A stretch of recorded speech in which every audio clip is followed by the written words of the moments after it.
I'm Rebecca. And I'm Hunter, and this is the Family Showdown!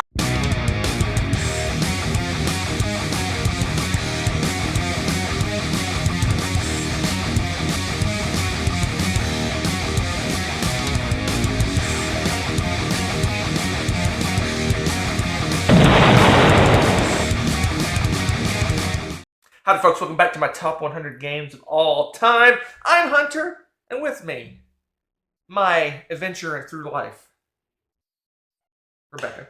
Woo, let's go! Today, we're looking at my numbers 40 to 31.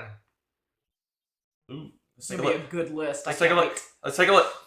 3 new games, which is a lot, because I only have 17 on my whole list. 3 in this section. Okay. Tied for the most of any 10. Okay. We got 3 that went down, and then 4 that went up. So this is new and improved. Let's That's go. what I'll name this section the new and improved section. I like it. I'm a fan. Maybe. Something like that.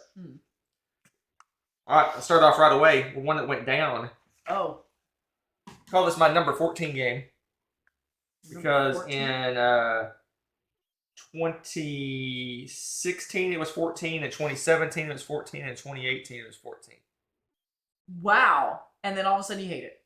And then it was 12. What? Then 18, and then 37 last year, and then 40 this time. Because You played it a lot? we played it a lot, and I think it's getting a little bit of that failed hit. I'm just making stuff up. It is Orleans! That's not even a failed game. I know, I'm joking. What is happening? It is Orleans. This used to be our go-to Orleans. Euro game back in the day. Way back in the way back days. This used to be our 90-minute Euro, our go-to. It's kind of gone too a little bit. I can't say anything. It's my 46. It's just kind of, we played this one a lot. We have played it a lot. We're just trying other things, but it is a rock solid Euro game. It's got bag building, whatever you want to call it. You're putting little tokens in a bag, you're taking them out. Use those guys to do kind of worker placement-esque type things to get resources and do things and go up on tracks and travel around and get buildings and all sorts of Euro stuff. Got a map. I like moving around a map. It's always good. You send your workers, once you're tired of them, you send them off to do good deeds. Good deeds. Send them away. Send them to their death. To do good deeds. It's another board where you kind of call them. You know, all of these deck building-esque games, you have a calling mechanism. You call them, you send them off to do good deeds. And you get like bonuses and stuff.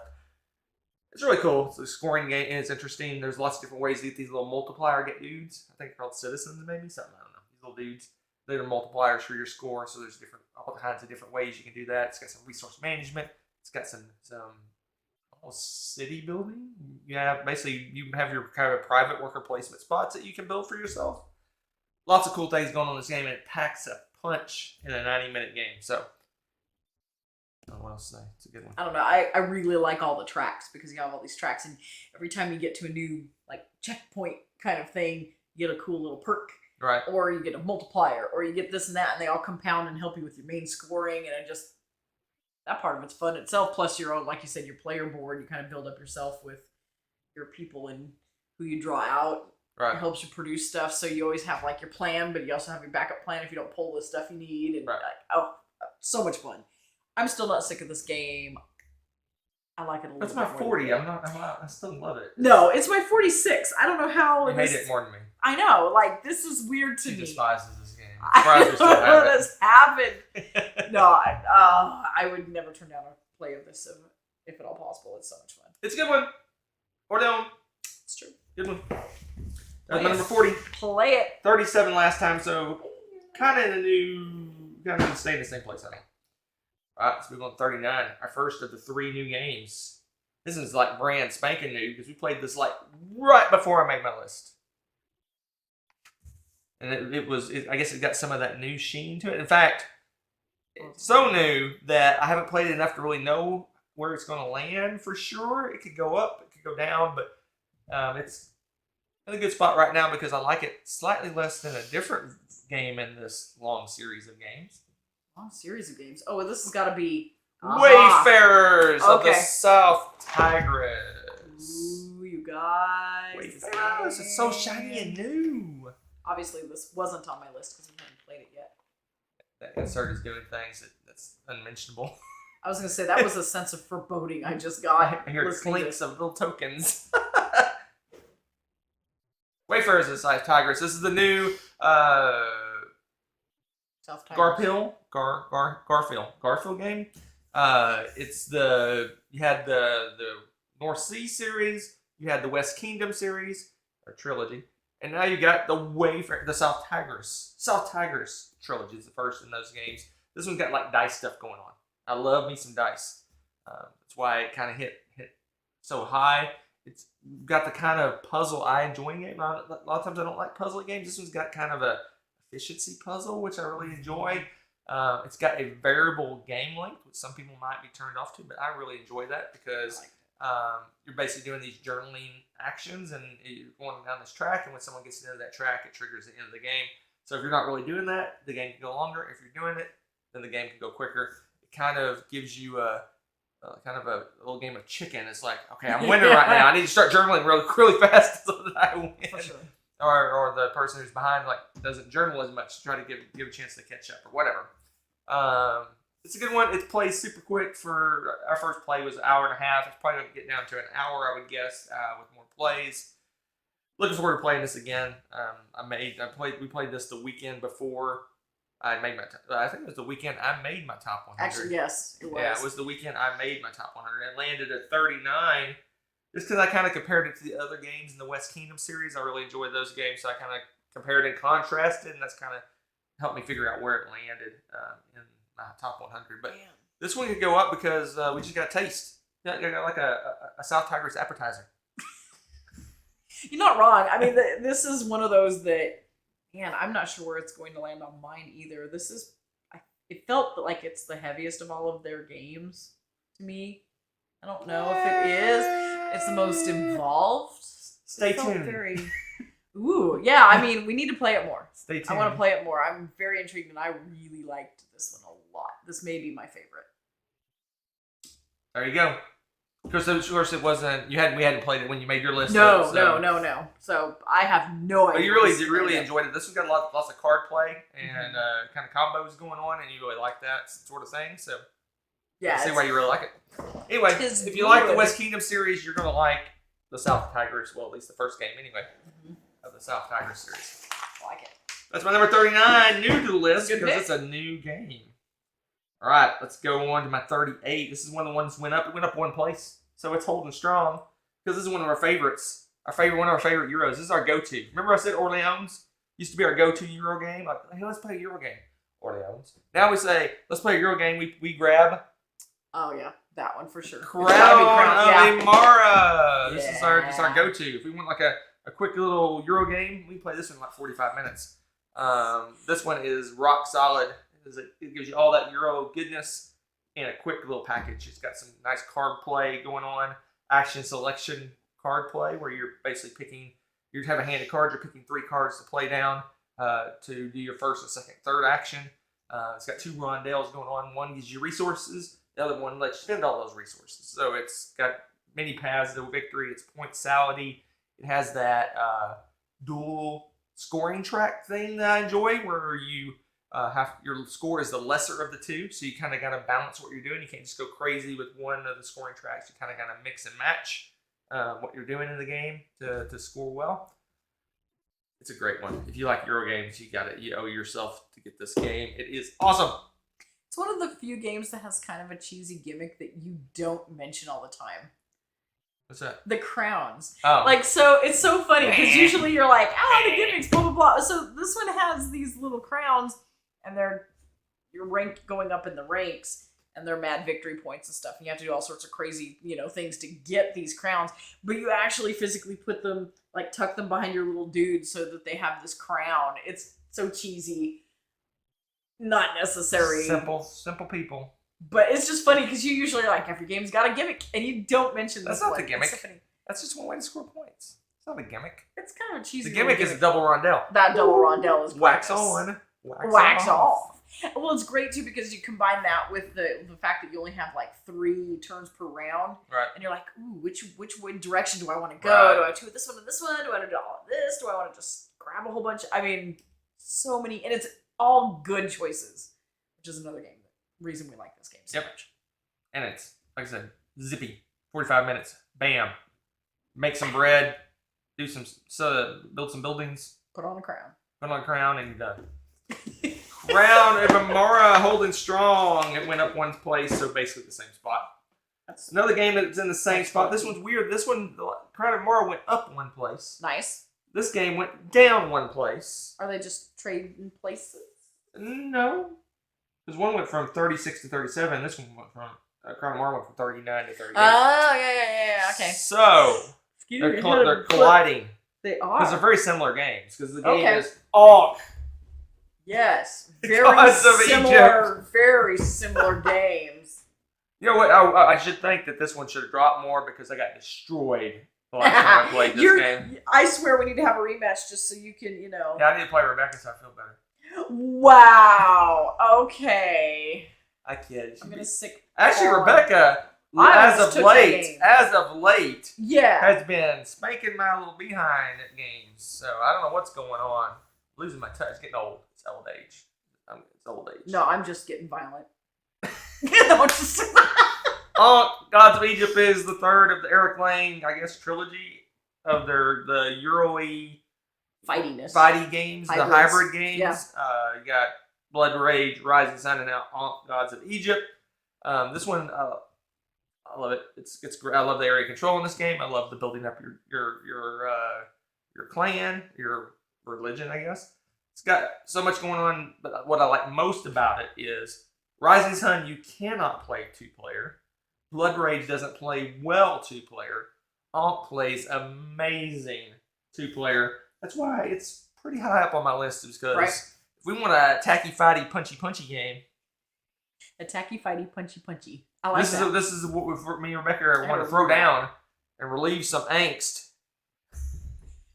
This is the one. That's the one? See, I was thinking actually UgTech could be the one I would choose, but again, that's my penchant for violence, apparently. But yeah, this is... No, actually, as a 2-player, like, it does all the stuff we want and love out of that Eric Lang trilogy. And it's like, so good. Yeah. Plus, the Egyptian mythology is cool, and they do an amazing job with the miniatures. Like, it's so interesting. Yeah, it's weird. Egyptian mythology is probably one of my favorites, but I know the least about it. It's just exotic. It's unique. It's weird. Because, I mean, all the other ones are kind of compare and contrast. This one's kind of really distinctly different. I mean, you got, your Zeus and... Yeah, you're used to the Greeks and the Romans. They're very overlapped. And even the Norse, a lot of the Norse stuff kind of overlaps. It's similar. Kind of. But Egyptian's like weird. You have like cat guy and bird guy and... Love it. It's awesome. So if you're looking for a solid hybrid Euro/attacking game for two that plays amazingly well 2 players, because usually a lot of area control games do not work well 2 players. No, this one this does. This one does really well. It does really well at all player counts, but it plays really well as 2 as well. A lot of the area control dudes on the map style games don't work 2-player at all, but this one does a really good job of it. Because there's so much going on other than the area control that it brings a lot to the table besides the area control as well. So, I love it. It's got crazy overproduced, crazy miniatures, we got the all-in bazillion different deities and all this other stuff. So they're monsters. Yes, and monsters. Lots of monsters. Anyway, love it. Our go-to of the 3. So, this one for 2, Rising Sun for 3 and 5, Blood Rage for 4. So it is written, so it shall be done. I like that. I approve this message. I should have pulled out all the minis, but you probably would hate me right now if I did that. So. No, actually, it's that easy to pull the minis out of that game. Now you tell me. All right, let's move on. Okay. My 36. This one went up. The other ones kind of just went up or down just a little bit. This one went up a lot. Went up 21 spaces. Woo! And why is that? Because expansion? No. Nay. More plays. Because we do not do the expansion thing. Because you won a game. No. I've played more games in this series. It reminds me how much I like this particular one. And that is Tzolk'in! I should have known it was a Obelisk T of game. the Sun! Yeah. So we have an Egyptian thing going on. We played some T games this year, several of them.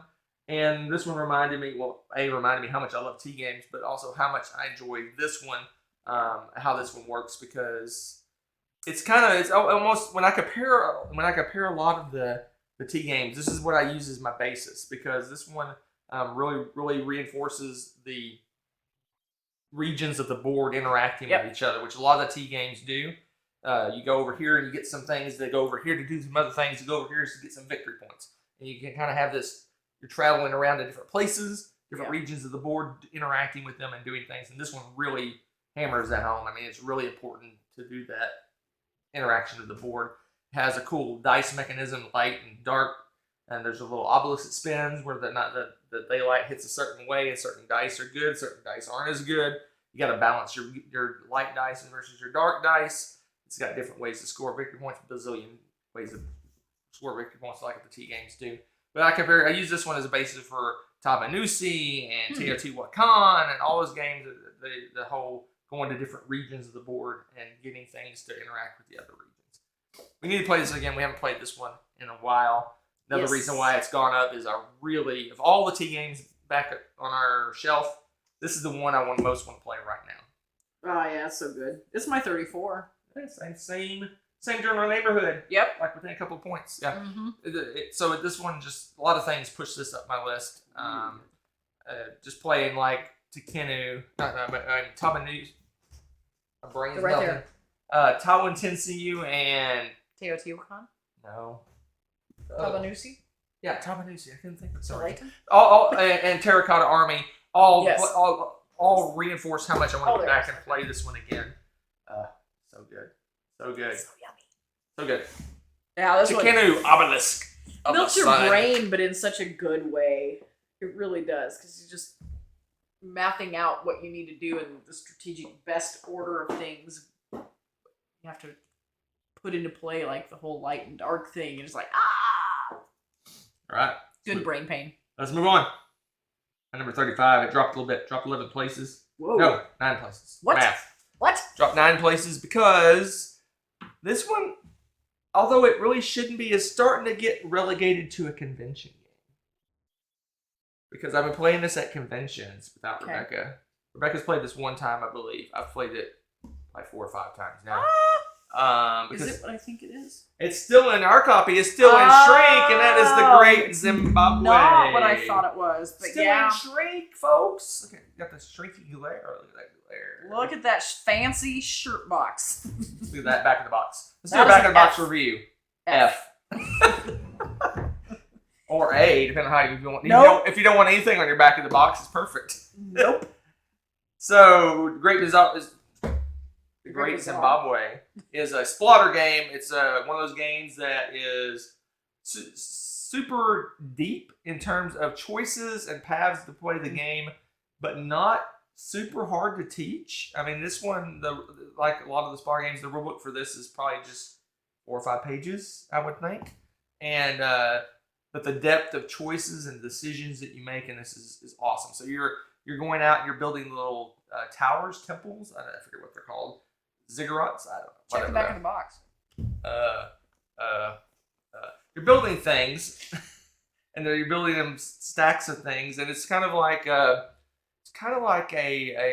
logistics puzzle, because in order to build these things, you have to have access to different resources, and they have to be within a certain range of what you want to build. I remember that. And those resources can only be used once per round. So if someone uses up those resources, you can't use them. So it's a kind of a logistics puzzle. There is a bit of a market system in terms of getting control of those resources. So people are building out the resources on the board, use those resources to build the towers. But you can use other people's resources to do this, but you have to pay them a fee. And what's cool is they can set the price. They can set it really low and get everyone to do it. But if it's in high demand, you can crank up the price. thing is, when you set that price, when you first purchase it, it takes an effort to move it up or down. It's not, you can't just decide, randomly change. You have to kind of set the price, and it's hard to move off that price. So it's kind of got to predict what's going to be valuable now, what could be valuable in the future. It's a great puzzle. You have these superpowers that you can opt into, which is really interesting because you start out with a goal of victory points. Let's say I think it's 30, maybe 20. I have to score 30 points to win. But you can opt into this incredible superpower. But now I need 36 points to win. Oh, I remember that. Or I opt into this worthless thing, and now I only need 27 points to win. That's right. It like drops it. Right. So you have to opt into these powers that make you more efficient and make you score points more quickly. But it's, how much do I want to opt into? Okay, Rebecca's only needs 27. If I opt into the superpower, I'm going to get 36. Can I get 36 points before she gets 27? Is that going to give me enough ability to score points to make up the difference? It's really cool. It's like a temptation. It's like, oh, that's such a cool power, but I got to score more points. I want to play this again. Yeah, we need to crack open this one and play it sometime. I think this is that plays 2-player. Let's do it. Woo woo! Anyway. Great Zimbabwe, it's one of the more popular spotters. This one and Indonesia and Roads and Boats are all popular, but this one I see this played at every convention. I try to jump in on a game of it. What year did this one come out? Oh, 5. Is it older? Yeah. Oh, okay. 11 years ago. Oh my gosh. Okay, so it's much older than I thought. Okay. Yeah, we're late to the party on spotters. I know.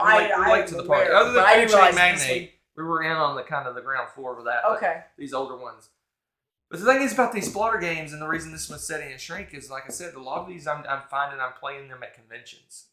And so, like, Indonesia is one of my favorite spotters, but I don't know if I'll buy it because you only seem to play it at conventions. Seem to play it at conventions, right? That's true. And that's why this one's still in shrink, because since I bought this, I've played it once or twice. Twice at a convention, yeah. Yeah, we just haven't cracked it open for Rebecca.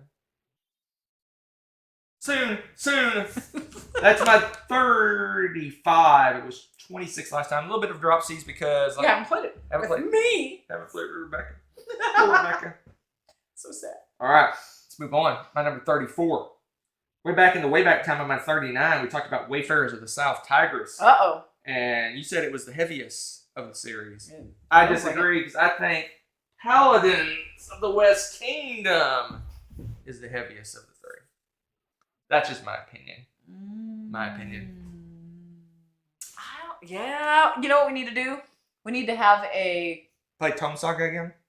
Yes. And you said it right. Oh, look at crap. you. You always try to... Tommy Saga. Darn it. No, it's Tome Saga. Anyway, Paladins of the West Kingdom. This is my favorite of all the Garfield games. I assume I'm pronouncing that correctly. I think you But yeah, all the North Sea games, all the West Kingdom games, and the one South Tigers game.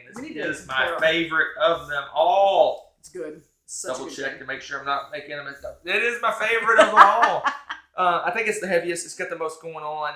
I like the how the worker drafting works in this game. So you basically there's a set of cards out. You take a card. You're gonna get those different colors of different types of workers for the round. Am I remembering this correctly? Or is that Viscounts? Oh my gosh! Oh my gosh! Oh no! Oh no! I gotta be telling it right. Am I telling it right? Yes, I'm telling it. Anyway, so this one's got lots of path to drink. There's set collection. There's you're putting building out things on this little mini map. You're doing all sorts of things. Craziness. You're going up tracks. So there's 3 different little tracks, or kind of power levels of each of the different tracks. And what's interesting is being good at one thing helps you do things for the other thing. So if you're really good at the blue track, for example, I don't know how they interact, but if you're good at the blue track, maybe it helps you do things on the red area of the board. Oh, yeah, that's right. Ooh. So they kind of play off each other in terms of power. Lots of victory points moving up those tracks. I like tracks. I like the set collection. I like there's like almost a little puzzle with the little mini board. You're building out things to get bonuses on the mini board. Yeah. All sorts of fun stuff. I love it. Paladin's awesome. I don't know. I really do wonder if we need to play them back to back to see which one's heavier, because this one might be heavier. I feel like the other one's more interconnected. Maybe. I don't know. Maybe, but this one is really it's big on too, but like being good at certain things, helps tracks with other with that. things. But the other one, like, there's almost like a chain reaction to how things interact too, though. So I don't know.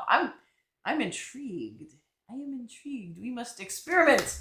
Anyway, It's so good. Regardless, Such a good Paladins game. is currently my favorite, but Wayfarers of the South Tigris is like It has knocking on potential. the castle gates.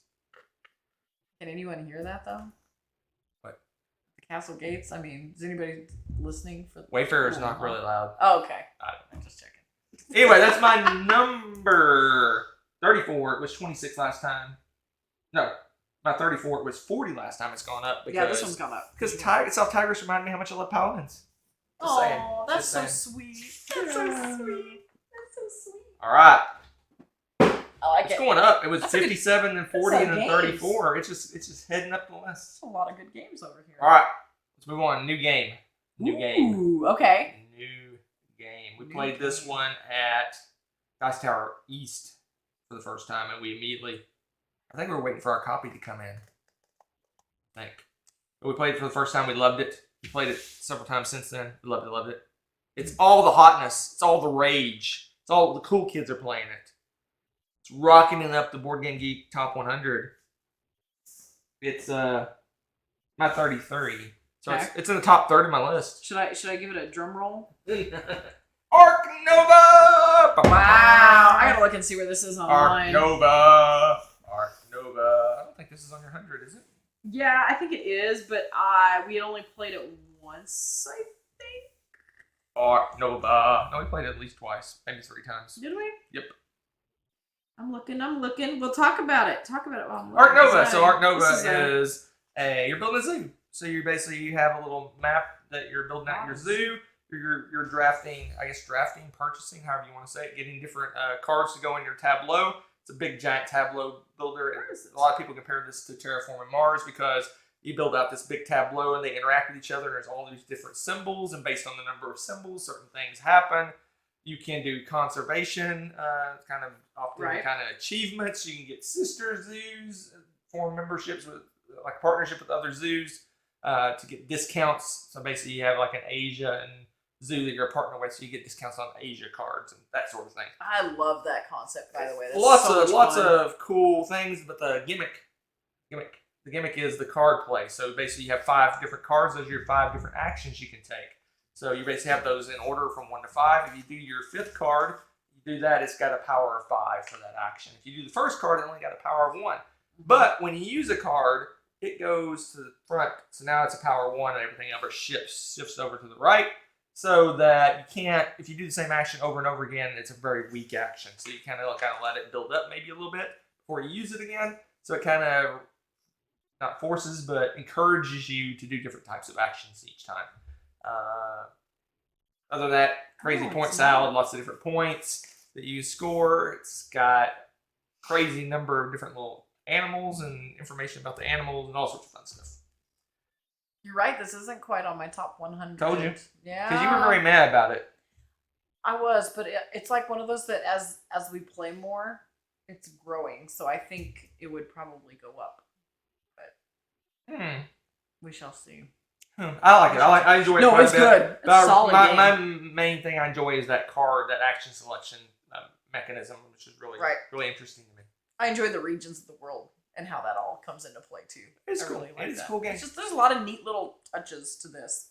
It's also got that if you've played Rajas of the Ganges, has the 2 tracks that cross each other. This has that same scoring system. You have a conservation track and then a popularity. I don't know what the other one is. Victory point track. Yeah. And you're trying to cross those over, and whoever crosses the farthest, that's your score. How far you cross between those 2 is your score. So you can potentially, if you lose the game, you can potentially have a negative score if you never cross the streams. I think it's interesting too that they have the 2-fold conservation thing. You have the zoo, but you also have releasing them into the wild, and just both of those are different ways to get different sets of victory points and stuff.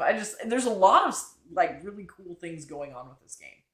But it is a big, giant, heavy Euro, so it's not like some like easy to teach little No. animal zoo game. It's a heavy hitter. It's a big game. It's a kind of a lot to teach, a lot to understand, especially how the zoo is. The way the zoo works is not super straightforward because you're not. But basically, you have animal pens, and then you have animals that are in those pens, but they're not specifically in pens. Physically there. So if you get rid of an animal, you have to pick a pen that's the right size for the animal. Anyway, there's like I said, there's a little bit going on in terms of teaching this, but it's very rewarding. I think it's pretty thematic in how it works with the sister zoos and the conservation and the building the little zoo and the little animals. I like it, but I don't like best game of all time like it, but I like it. I probably punished it because of that, because I'm like, no, Buddha hype. You're one of those people that give it a 1 vote. No, I wouldn't be that crazy. No. Anyway, trying to that's my number 33 noodle list. Mentally, though. Noodle list, Ark Nova. Yes. All right. Solid, though. Move on to my number 32. It's also noodle list. Okay. I'm about to stretch out a little bit to lift this guy up. Because it says on the side of the box, Colossus edition. And Colossus is big, right? Yes. Colossus edition of Mosaic. Oh, okay. I was like, you already did that game. Jeez, what have we told you about? A story of civilization. Just a story? I think it is the civilization. You can store a small civilization in this box. Right in this box. Mosaic. This is one of my favorite. Is it? Let me look. This is high up on my list. Give me a moment. I thought it was. Am I crazy? At a quick glance, just quick glancing, this may be my favorite Civ game. Whoa! Are you serious? So depends on it. There's one game that might be a Civ game, but it's not really. My favorite Civ game. So this has got area control. It's got technologies. It's got building up and card play and getting superpowers and all sorts of fun stuff. But what's cool about this game, several things are cool about this game. One that's cool about it is the board. Glenn Drover does this with a lot of his games, is that it flows. So the actions flow. You can see all the actions you can choose from kind of flow down the board, so you can see when you explain it, you say, well, you can do this action, or you can do this action, or you can do this action. And each section of the board, you kind of explain how those actions work. It's area control. It's got technology. It's got resource management, money. It's got it all, man. It's got a lot of things going on. But what's cool about it is a lot of Civ games is like, I take this massively long turn, then Rebecca takes this massively long turn, and then the next person. This one's like, Rebecca takes a quick action, next person takes a quick action. It just zips around the board. No, and it was so unexpected that I was like even already starting to kind of drift a little bit. He's like, no, it's your turn again already. Yeah. And it's like, oh, yeah, well then. It's the turns. The turns in fly in this game. Love it. You do get a Civ feeling. There is area control in the game, but it's very, I want to say abstracted, but it's not like I send all my troops, now I'm going to attack Rebecca and destroy her troops, and a lot of the Civ games are that way. This one's like, I play a card and I kill one of Rebecca's soldiers, or whatever. No. And when you do area control, when you score the different regions, you get points for building different types of buildings, having different troops there, and building monuments and different things, and that give you different points for the area control, which is really cool. It's not just I have 17 soldiers, she has 15, and I win. That sort of thing. It's really interesting how that works. Technologies are really interesting. They give you ways to kind of break the game. Like I can do a superpower that Rebecca doesn't have because I have a certain technology. This game is awesome. I really enjoy it. It kind of kicked a lot of Civ games kind of down my list because of how quick and easy this game is. It's fairly easy to teach. It's quick to play. It's quick to understand. It's very it flows really well. It's very smooth. It's it's got a great flow to it. Ebb and flow to the game. It doesn't go too long, I want to say, looking at this. It's 2 hours, which is for a Civ game, that's pretty short. Yeah. And it's great. really pretty. I mean, it's one of those. It's another pretty game. Yeah. On top of that. Well, we got the crazy Colossus Kickstarter edition with all the bells and whistles and all the extras and all that sort of stuff. Good point. With all they have little miniatures for all the different buildings and stuff like that. It's got metal coins and all sorts of fun stuff, which helps make the game more immersive by having all that stuff. Flashbang. Yeah. Anyway, It is awesome. I don't think you necessarily need the big giant 500-pound version of the game, but it doesn't hurt. It doesn't hurt. That's my number 32 new to the list. Mosaic, A Story of Civilization, the Colossus edition. Careful, don't hurt yourself. We'll throw out your back. All right, let's move on. Okay. My 31. It's another one of those that just kind of moved a little bit. Everything just kind of moved a little bit. Okay. So this one was 32 last time. Okay. It's 31 this time. Oh, one okay. place. Okay. So this one moved one place. You can't know. Ankh moved one place. What? And Crown of Amara moved one place. What? Crazy. Anyway, this one in the way back in my 47, we talked about Core World Empires. I spoiled my list a little bit and said I really enjoy games that play well on that basically drive the board. This is one of the few games where the card play is really awesome. Awesome to the point where I don't necessarily need the board, but it's cool to play with the board occasionally. That's why Core World Empires is so high. But just good old Core Worlds. It's just fun. And this is still that high. It's just fun. It's just fun. I love me some Core Worlds. Cool. I just love how this one plays. Got lots of good decisions. Got some really good deck building. It's almost got a race aspect to it because you're conquering all these planets. You're gaining some points, but the big points, the monster points, are at the end when you're conquering the core worlds. Hence the name. And you need big time. You need to have a solid rocking deck to be able to take over those core worlds. At the same time, it's almost a race because I look at Rebecca over here. She's building up all her air superiority. Her little cards are mostly Air Force or Space Force, whatever you want to call it.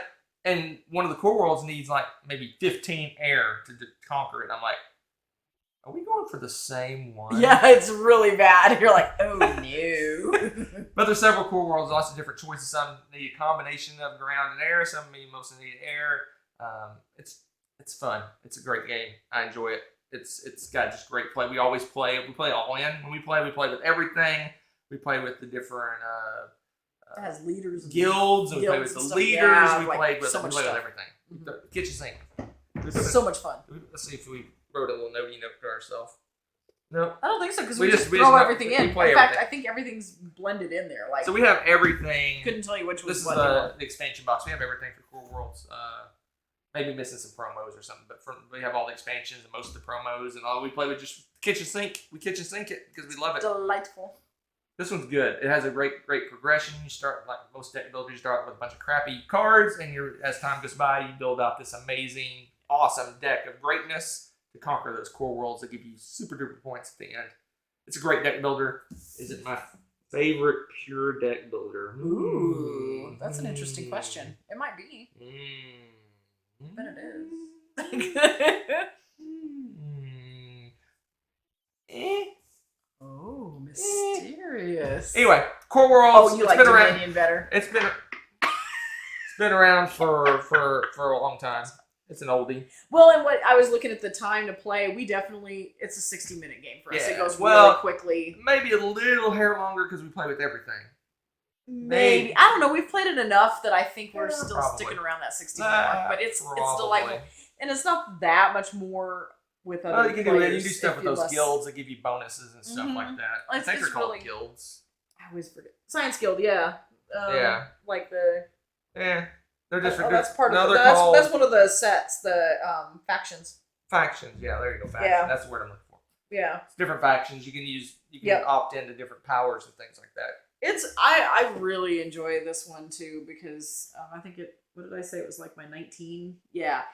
Because it's got such a great flow to it. It's got that card game, almost CCG feel to it in a way because you're building up, picking and choosing what you're doing and then going after stuff. And I don't know, I really like card games and I like deck builders and I like space theme. And like you said, it has so much going on with all the different expansions that just makes it sing.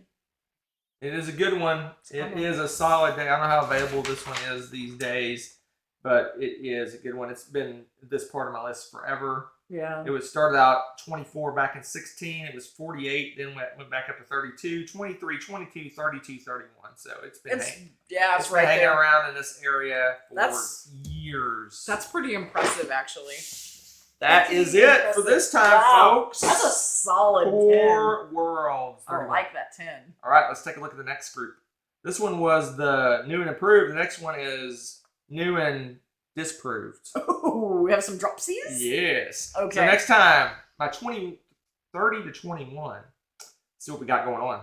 We've got 2 new games. That's Okay. kind of cool. Solid. We got one that stayed exactly the same, that rare Sainzy. Ooh, okay.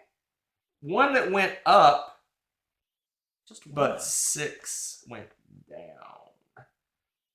That makes sense, though, because we're getting pretty They high go down up a there lot. now. Like, it's just None of them are settling. a dramatic drop. Of course, Okay. so you're high on the list, you're probably not going to have a dramatic drop. But the last of the games I do not own Ooh, is in this 10. is in this 10.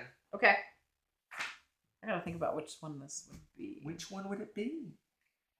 Tune in next time. Bye.